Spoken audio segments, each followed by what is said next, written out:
eu lembro um pouco de como foi a minha trajetória até ter esse entendimento que eu tenho hoje, do que é, digamos assim, em resumo, do que são as classes e quais classes eu me encaixo.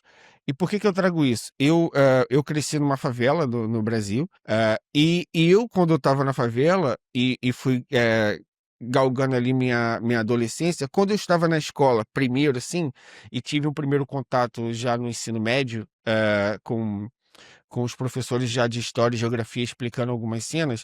Eu lembro que foi contado para mim uma organização no Brasil que se chamava LOC, que era Liga Operária Camponesa, e que eram os gajos que eram, eles se armavam mesmo, eles faziam treinamento, acho até que era com, eles, posso estar falando besteira que eu tinha tipo 16 anos na altura. Mas eles faziam treinamentos com IRA e tal, porque no Brasil, pela cena dos latifúndios, os latifundiários expulsavam os camponeses e matavam, e tem imensos casos no Brasil disso.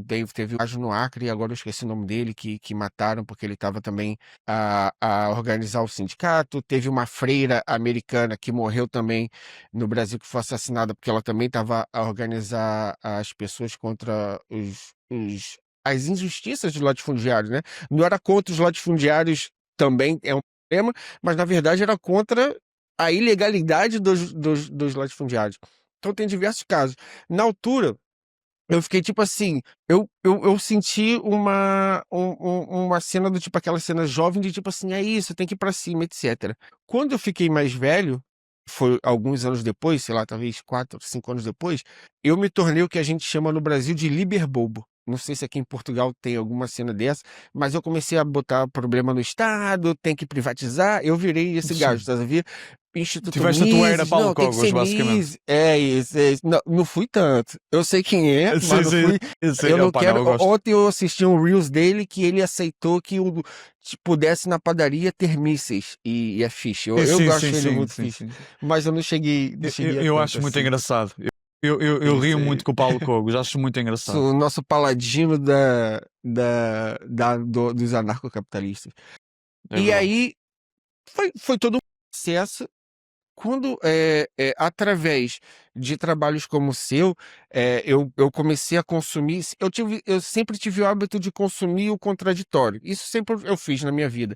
E quando eu comecei a me aprofundar mais em cenas políticas, começou a surgir, primeiramente no Brasil, essa galera que começou a falar um pouco sobre o comunismo, mas não de uma maneira, engessada, e nem tanto de uma maneira ainda, digamos assim, os órfãos do Muro de Berlim, eu comecei a, tá, deixa eu entender, deixa eu entender. E aí eu comecei a entender que, tipo assim, qual classe eu faço parte?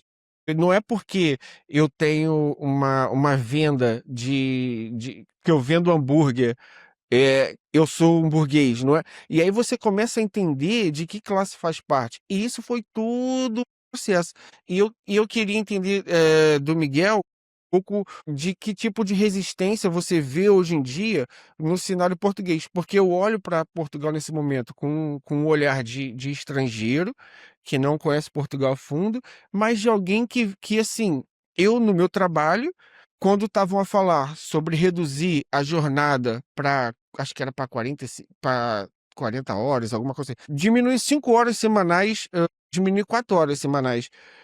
As pessoas à minha volta ficaram assim, os próprios trabalhadores eram contra. Era tipo assim, não, isso aí.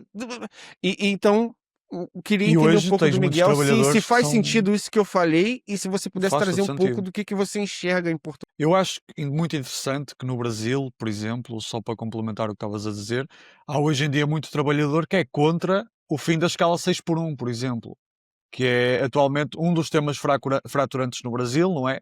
É um dos temas que tem reunido mais manifestações. Eu, por acaso, acompanho muito a política brasileira. É um tema sobre o qual o Jones, o PCBR, o IAN, a Soberana, a Unidade Popular têm efetivamente mobilizado muito, além de outros movimentos, o próprio MST e o próprio MTST também tiveram envolvidos nas manifestações e assim. Portanto, é muito interessante a forma como depois um trabalhador acaba por não ter consciência de classe e pensar que a escala 6 por um ou o fim da escala 6 por um o vai prejudicar a ele. e não efetivamente a quem vai prejudicar, porque é a burguesia num primeiro momento, mas depois eles também se conseguem ajustar. É assim, eu acho que faz todo sentido o que tu disseste. No caso português, eu não diria que atualmente temos tipo de esquerda tão combativa como neste momento já existe no Brasil. Não obstante, eu acho também que temos de ser justos e falar, por exemplo, daquilo que foi a resistência do Partido Comunista Português durante o Estado Novo. Não é? O Estado Novo primeiro começa como uma ditadura militar em 1926, depois consagra-se como Estado Novo salazarista em 1933. Aliás, o Getúlio Vargas, pelo que se sabe, vai chamar ao seu Estado Novo o Estado Novo por causa do Estado Novo salazarista, e nós temos esse período do Estado Novo até 1974, acaba com o 25 de Abril de 1974, e durante este período nós temos muitos comunistas que fazem resistência e são basicamente perseguidos pela nossa política, a PIDE-DGS, acontece de tudo, são torturados, desde tortura do sono até arrancar unhas, enfim, todos os métodos da polícia política. E em Portugal chega mesmo a haver, não em Portugal, mas fora do território, nos territórios ultramarinos, chega a haver mesmo um campo de concentração, que é o campo de concentração do Tarrafal. E então muitos comunistas, inclusive o secretário-geral do Partido Comunista Português, foram lá parar. Então nós temos uma história de resistência. Hoje em dia, a resistência faz de uma maneira que é um pouco mais institucional, não vou mentir. Acho que o Brasil, até pelo facto de ter sido periferia do capitalismo durante muito tempo, tem um histórico de combate e de efervescência popular muito maior, que é muito próprio da América Latina. Em Portugal, hoje em dia, temos movimentos que eu considero avançados e que estão a fazer um trabalho espetacular nos bairros em Lisboa, como, por exemplo, o Vida Justa. Acho que é muito importante enfatizar. Há muito potencial de efervescência popular neste momento, mas de facto não acontece nos mesmos moldes que acontece no Brasil, e eu sou daquelas pessoas, tendo em conta aquilo que é a minha proximidade com os youtubers brasileiros, como o João Carvalho e a Neves e assim, acho que Portugal tem muita coisa a aprender com o Brasil neste momento, mesmo no que diz respeito ao chamado web comunismo, se assim lhe quiser chamar, percebes? Sim, sim, percebo. O Miguel falou uma cena que também eu vou puxando ganchos aqui na minha mente. Ontem eu assisti um vídeo, por acaso até do Ian Neves, sobre o Plínio Salgado, e ele era o gajo que tinha digamos assim, uma espécie de partido nazista no Brasil. Não é partido A nazista, era um ação partido fascista, né? fascista, sim, a E, ação e integralista ele, brasileira, sim. isso. E ele veio se refugiar aqui em Portugal quando ele rompeu Sim, com o Vargas, né? Porque o Vargas flertou com eles para se eleger, mas quando se elegeu, falou: Ó, vai a sua vidinha, que isso aí para mim é maluquice. Por exato. isso que pessoas até associam o Vargas um pouco essa dualidade, né? Ele flertou com o fascismo, mas ele se aliou com os Estados Unidos na guerra. O Vargas, ele era político. É talvez como vocês têm o Sócrates hoje em dia, né? O cara Sim, o sim, político que é famoso por saber fazer malabarismos. E pronto, só tom de curiosidade isso do Plínio Salgado sim. eu assisti ontem. E você também falou sobre de Portugal, e eu lembro que eu sempre assim, eu sempre tive eu sempre procurei entender o que estava acontecendo na sociedade. E a política é uma das principais formas, né? São política e economia é algo que eu gosto bastante de por conta própria, consumir conteúdos, ler sobre, etc. E me causou um certo estranhamento quando eu cheguei aqui cá em Portugal e eu ia puxar assuntos com a malta assim do dia a dia do trabalho, e eu cheguei por uma cidade, eu não cheguei pelo Porto, eu cheguei em Portugal por Oliveira de Azemés, que é uma cidade já, digamos assim, do mais interiorana de Portugal. E eu perguntava cenas do tipo, sobre política, sobre economia, e não era que as pessoas não sabiam, não era isso, eles até sabiam, mas ninguém tava nem aí, tá a ver? Então isso foi o primeiro sentimento que eu tive. E aí eu comecei a perceber, principalmente quando eu vi o movimento do Chega, que eu tenho a impressão, eu não sei se o Miguel concorda comigo, isso é uma impressão minha, de que Trata-me por tu, por as favor. coisas. Hã? Trata-me por tu, por favor. Que eh, quando quando a gente eu ainda não eu tô aqui há 8 anos, mas às vezes eu eu esqueço, mas ok. Não, Quando tu, olha para o Brasil, eu consigo entender que os movimentos que acontecem no Brasil, passado tempo, às vezes 2 anos, às vezes menos, com a internet isso vai acontecer mais rápido, começam a acontecer cá em Portugal. Eu não sei se o Miguel sente isso, sobre 2 movimentos específicos, sobre ter o surgimento do bolsonarismo no Brasil e depois aqui o Chega, que veio foi o movimento depois, mas na mesma onda, no mesmo discurso, o mesma coisa, e agora também no movimento, comunista, que é, no Brasil se levantaram vozes, e aqui em Portugal também eu vi agora, e conheci o Miguel também através da sua divulgação política, de que eu vi, ok, os galos também estão a se contrapor, porque quando você olha, igual o Miguel falou, que agora é um momento de captar a atenção das pessoas. Por quê? Porque a gente está num momento de crise, o capitalismo sempre tem crise, blá blá blá, a gente sabe dessa história toda aí do tio Marx. O capitalismo tem as crises. E agora que a gente está no momento de crise, as pessoas estão a procurar culpados, porque é isso, as pessoas não são obrigadas a saber de tudo.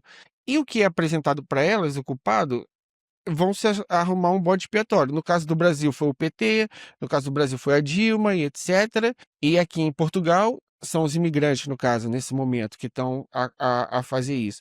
E essa malta, essas mentes, estão sendo cooptadas somente para a direita. Então, eu acho que é muito importante esse trabalho, Miguel, que vocês fazem, de alertar as pessoas que também é outro lado. Porque eu acho que o principal aqui é que as pessoas possam escolher. No fim das contas, o que eu defendo é isso, tá? Que as pessoas não possam escolher e entender a verdade. Só que quando essas mensagens não chegam, elas ficam só olhando para o lado. Isso é uma besteira ou você também viu isso em Portugal, esse movimento, e também enxerga essa oportunidade da disputa das mentes nesse momento, porque as pessoas estão insatisfeitas com o atual momento político? Olha, só uma pequena adendo. Eu estava a dizer trata-me por tu, mas o que estava a dizer no fundo era trata-me com o mínimo de formalidade possível, pá, porque não é preciso formalidade. É só isso, é só isso, é só isso. Olha, sim, eu vou dizer a verdade. Eu acho que o que tu disseste é muito acertado. Ok. Acho mesmo que é muito acertado, porque nós em Portugal já tínhamos uma direita que muitas vezes estava ali dentro de alguns partidos, como o Partido Social Democrata e o CDS-PP, dois partidos que às vezes albergavam aqui malta a que vão chamar mais radicais ou vão chamar mais extremos, enfim, não quero estar aqui a discutir, mas malta que estava mais radicalizada para a direita, mas como não havia uma alternativa, e a alternativa depois vai surgir no Chega, estavam lá. O próprio André Ventura estava num desses partidos. O André Ventura era um elemento do Partido Social Democrata. Só para que quem está a ver no Brasil perceba, o Partido Social Democrata é qualquer coisa como um PSDB no Brasil. E depois nós temos o Partido Socialista, e eu diria que o Partido Socialista representou de alguma forma um papel histórico semelhante ao do PT, ainda que eu acho que o PS está mais rebaixado em termos daquilo que é uma política de esquerda do que o PT, sabendo que o PT também já tem se aproximado cada vez mais daquilo que é a ortodoxia Eu acho que o neoliberal e assim. PT, eu acho que o PT se aproximou mais do PS, porque o PT começa com uma política de bases e mobilização social muito forte, Exatamente. mas depois se tornou PS. Depois tornou-se o PS, sim. Eu diria que o PT hoje em dia é um PS. É. A única diferença é que o PS não tem uma figura aglutinadora como o Lula. Acho que sim. O Jones Manuel costuma dizer que um dia quer debater com alguém de direita que saiba e que tenha conhecimento. E ele diz no Flow que quer debater com o Fernando Haddad. Eu vi. Eu ri muito, eu ri muito, mas eu tendo a concordar com ele. Eu tendo a concordar com ele. Pronto, o PS serve o papel histórico do PT, mais ou menos, mais coisa menos coisa, não é? E depois o PSDB é muito parecido com aquilo que é o nosso PSD. E no PSD havia um indivíduo que era o André Ventura, e o André Ventura criou o Chega como um movimento interno ao PSD, como um movimento que realmente pretendia disputar o PSD. Quando ele viu que não tinha apoio para tornar aquilo um movimento interno que podia mudar o PSD, ele criou o Chega como partido. Mas o Chega começa por ser um movimento dentro do PSD. Eu acho que às vezes as pessoas esquecem-se um bocadinho disso. E isso é muito importante, porquê? Porque assim, tentativas de fazer algo como o Chega está a fazer ao longo da história portuguesa, nós tivemos, por exemplo, o PNR, que hoje em dia se chama ERGT, chamava-se o Partido Nacional Renovador. O PNR, na altura, era dirigido por um líder que era o José Pinto Coelho, só que o José Pinto Coelho não só não tinha tanto conhecimento como o André Ventura, como também não era um indivíduo tão carismático. Saído do CDS, nós também tivemos o antigo líder, que era o Manuel Monteiro. O CDS, portanto, uma direita conservadora. O Manuel Monteiro cria o Nova Democracia, e o Nova Democracia também foi um protótipo daquilo que viria a ser o Chega. Até porque o redator do programa do Nova Democracia nas eleições acaba por fazer copy-paste, por copiar esse programa para o programa eleitoral do Chega em 2019. O Diogo Pacheco de Amorim era um membro do CDS, também fez parte de uma rede que cometeu atentados em 1975, durante o verão quente após o 25 de Abril, não é? Que é o MDLP. O Diogo Pacheco de Amorim acompanhou muito o percurso político do Manuel Monteiro, ajudou-o a fundar a Nova Democracia, escrevendo o programa ideológico e o programa eleitoral, e agora, mais tarde, vai escrever o programa eleitoral do Chega em 2019, que era basicamente uma cola do programa do Nova Democracia. Então, tu dizes-me assim, de facto havia tentativas, mas Miguel, porquê é que essas tentativas não funcionavam? E aí entra o que tu mencionaste, que é o cenário internacional. Não haveria Bolsonaro, no meu entender, sem Donald Trump. Da mesma maneira que não haveria Bolsonaro sem Donald Trump, não haveria André Ventura sem Donald Trump e Bolsonaro.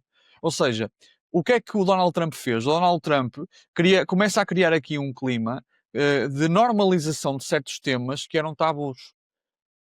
Com essa normalização, abre espaço para que em outros países, porque estamos a falar do centro imperial dos Estados Unidos, abre espaço para que em outros países certas conversas que não se estavam a ter comecem a ter-se. Então, partidos como o Chega, se calhar em 2005, em Portugal, não teriam grande hipótese. Mas em 2019 tiveram, porque já havia um clima internacional completamente diferente. Então, isso é muito importante. E o caso do Bolsonaro também é muito importante, porque nós não podemos esquecer que em Portugal nós temos uma diáspora brasileira muito grande. E essa diáspora brasileira tem muito contactos com os portugueses. E eu noto que vieram muitos brasileiros bolsonaristas para Portugal. Muitos brasileiros que se identificavam com o pensamento bolsonarista.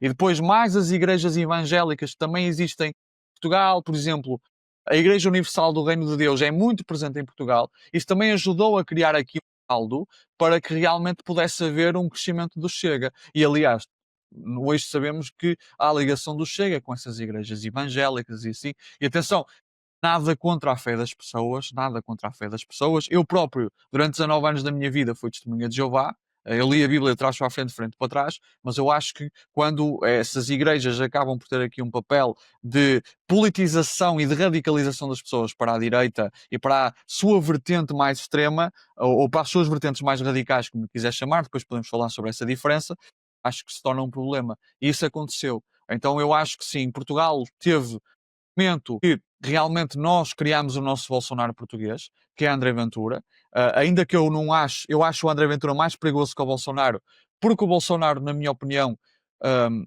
perdoa uma expressão, é um bocado pateta. O Bolsonaro é um pouco pateta. O Bolsonaro É o nosso Mussolini a brasileira, Miguel. O Brasil é assim. Mas eu não diria isso. A direita tem muita gente competente no Brasil. A única questão é que o Bolsonaro conseguiu ter aquela face de tiozão do churrasco e criar aquela proximidade com o povo da Armínia, não sei o quê, isso aí é comunismo! E pronto, enfim. Enfim, É isso. Bela imitação. obrigado.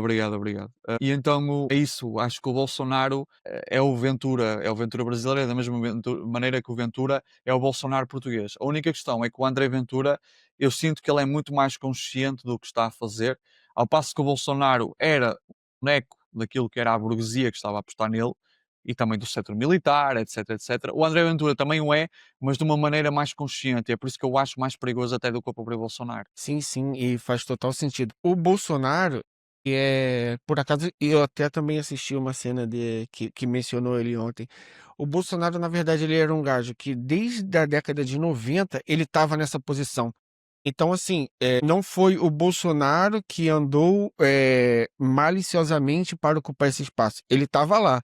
Quando a opinião pública foi se voltando para essa direção, ele estava lá e foi ganhando mais voz, porque eram mais pessoas a ouvi-lo e etc.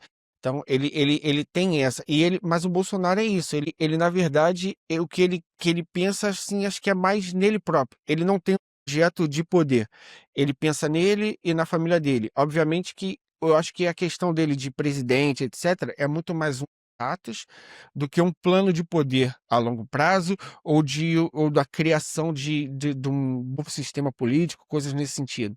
Já o André Ventura, como tu dizes, é o contrário. Ele é isso. Ele chegando ao poder, ele pensa realmente em fazer mudanças estruturais e ele pensa em fazer mudanças que vão impactar Portugal a longo prazo. As coisas que ele fala, é como diz, ele é bastante pragmático, ele tem um plano em mente, ele não vai conforme o vento leve. Não, ele sabe o que quer. Eu noto um pouco isso também, e acho que é mais perigoso, porque no Brasil, apesar de nós termos um país muito racista e preconceituoso, no Brasil, eu pode ser uma afirmação tola aqui, mas eu acho que no Brasil, no na hora de virar a chave, eu ainda acho que tem uma resistência contra uma violência propriamente dita. Já que na Europa eu vejo muito mais esse histórico de violência, de que se chegar um momento onde tem que ter porrada, onde tem que expulsar, onde tem que eu vejo que aqui na Europa, e pode ser uma visão errada minha, há um terreno mais favorável a esse tipo de ação. Não sei se o Miguel Sim. também enxerga isso ou não. Há exceções à regra, obviamente. Sim, sim, Deixa-me ver que isto. Por exemplo, oi, caíram uns fones, tudo desculpa. bem. Mas obviamente, tudo bem, tudo bem. Mas o que eu quero dizer é, obviamente, quando eu digo Europa, eu estou a generalizar bastante, né? O Brasil tem essa capacidade de enfrentamento, tem essa capacidade de partir para cima, tem as massas populares, também porque, lá está, eu acho que há aqui alguns elementos que é o facto de raça e classe terem aqui uma interseção muito grande no Brasil, o facto de as pessoas saberem que, por exemplo, uma PM entra numa favela e entra logo a atirar para matar, muitas vezes, então as pessoas também percebem que há uma necessidade de se defenderem e não têm essa, como é que eu ia dizer, essa ilusão da institucionalidade que nós às vezes na Europa temos. Porque repara, nós na Europa temos a ilusão da institucionalidade dentro daquilo que é o nosso próprio país e depois ainda temos as instituições da União Europeia que dão aqui todo um véu de urbanidade, de educação, estás a ver, que nos faz pensar que, epá, não, atenção, isto está tudo controlado. Calma, nós vamos lá pelas instituições, nós vamos lá, não é preciso lutar, basta fazer petições. É como se costuma dizer, o João Dá, Carvalho dá a costuma dizer República assim: Tcheca, dá a República Tcheca para ele que ele vai ficar quieto. é isso, é aquela coisa o João Carvalho costuma dizer que a revolução não vai vir com uma petição feita na internet. É isso, é isso, é isso. Mas eu acho que em Portugal há pessoas que ainda acham que esses atos, que às vezes acabam por ser muito performativos, são verdadeiramente revolucionários. Então, sim, Portugal acho que está muito, mas muito incapaz neste momento de lidar com essa ascensão e até uma ascensão violenta, porque depois nós temos de reparar uma coisa: é que Caio, o Chega não é a coisa mais à direita que existe. Da mesma maneira que o bolsonarismo acabava por deixar entrar com ele pessoas que eram assumidamente nazistas e que usavam suásticas e assim, o Chega faz exatamente a mesma coisa. Nós temos movimentos à direita do Chega, como o movimento Reconquista. E o movimento Reconquista é um movimento de rapazes, de miúdos, de jovens, nos 20 e tal anos, às vezes nem aos 20 anos chegam, que de facto basicamente são fascistas assumidos, compreendes? São defensores verdadeiramente de terceira via assumidos. Então, até é perigoso. Isto é uma coisa mesmo muito perigosa, porque o que o Chega está a fazer é abrir espaço para esses movimentos e depois também para movimentos violentos, como o 1143, como tu já deves ter ouvido falar, como aquela malta toda que anda de cabeça rapada. Eu não posso falar muito porque eu sou careca, mas não é por opção. Mas é isso. Então o Chega está a abrir porta a esses gajos estão a perder o medo, esses gajos vêm para a rua e começam a bater em gente se for preciso, e a esquerda não sabe o que fazer. A esquerda portuguesa não sabe o que fazer. É claro que eles também são às vezes cobardes e só andam em grupos, mas de qualquer maneira nós temos de levar em consideração que já na década de 90 eles mataram um rapaz negro, o Alcino Monteiro. Então temos de a esquerda não está preparada para aquilo que está a desenvolver-se, isso eu concordo absolutamente contigo. Eu vou descrever um cenário para você do que aconteceu no Brasil até o momento de que a gente hoje tem pessoas abertamente falando de eugenia. Não é, eu acho que não é eugenia a palavra. Eugenia é aquela cena de. Porque no Brasil teve uma cena antigamente que eles queriam clarear o Brasil, que era tipo, vamos reproduzir só os brancos e. É uma tentativa, É, era branquear a pronto. cor brasileira, eu Isso. sei, esse projeto. Teve, e tem gente a defender isso, tipo, hoje. E tipo assim, com público grande. Então, assim, como é que foi esse movimento no Brasil? O Brasil passou por uma ditadura militar, 64, terminou lá em 85, 6, já não lembro. Mas pronto, em meados lá dos anos 80, então ficou feio falar que era de direita. Essa malta que ficou órfã lá do Plínio Salgado, lá daquela época, porque o Plínio Salgado ele morreu em 75 e ele entrou no governo militar da ditadura, ele estava no Arena, que era um partido do governo militar, e há diversos relatos, né, relatos históricos, dele falando que a ditadura era branda, que era para matar mais, era para, entendeu? E aí vem vindo os órfãos dessa ditadura. Quando teve a abertura, a anistia e voltou, que foi até o surgimento e o grande crescimento do PT, era meio feio você falar que era direita. Então, primeiramente, assim como você falou do PS, no PSDB, aquela malta que era de direita foi se juntar num canto. Então eles foram um pouco para o PSDB, porque não era tão à esquerda quanto o PT. Tinha o Prona, que era do Enéas, mas era visto de forma caricaturada, assim, esse gajo maluco falando essas coisas. E outras pessoas, e o que que aconteceu? Surgiu um movimento no Brasil que se chama Centrão. Como era vergonhoso você falar que era direita, eles, não, nós somos de centro. Então Centro, surgiu sim. uma cena no Brasil que é o Centrão.